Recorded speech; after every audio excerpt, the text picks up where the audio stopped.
ഈ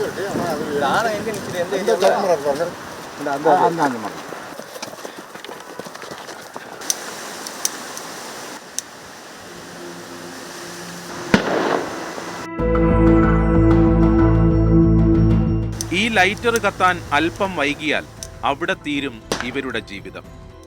ആനക്കൂട്ടത്തിന് മുന്നിൽ ഇതേപോലെ ജീവൻ പണയം വെക്കുന്ന വനപാലകരും നമുക്ക് മുന്നിലുണ്ട്. ഇടുക്കിയിൽ നിന്നാണ് ഈ കാഴ്ച. തേയിലത്തോട്ടങ്ങൾക്ക് സമീപം നിലയുറപ്പിച്ച കാട്ടാനക്കൂട്ടത്തെ ഓടിക്കാൻ മൂന്നാർ RRT പെടാപ്പാട് വിട്ടു.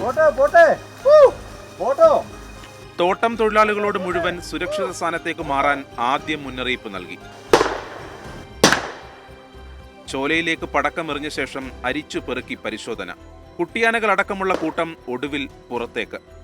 തേയിലത്തോട്ടങ്ങളിലേക്ക് കയറാതിരിക്കാൻ വീണ്ടും ഓടിച്ചു. പാറക്കൂട്ടങ്ങൾക്ക് മുകളിലൂടെ ചാടിക്കയറിയും ആനകൾക്ക് മുന്നിൽ നിന്ന് ഓടിമാറിയുമുള്ള സാഹസം നിറഞ്ഞ ജോലി.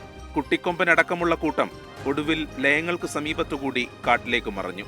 ആന ഇറങ്ങുന്നത് പതിവായതോടെ പേടിച്ചാണ് ജനങ്ങൾ കഴിയുന്നത്. കാലയിൽ 6:45 വന്ന് വരുമ്പോൾ ആനയെ பார்த்துட்டு பயந்துட்டு நின்றுட்டு மறுபடியும் கொஞ்சம் தள்ளி கீழே போனோம். போகும்போது தான் ஆனை நின்றுச்சு பக்கத்தில்.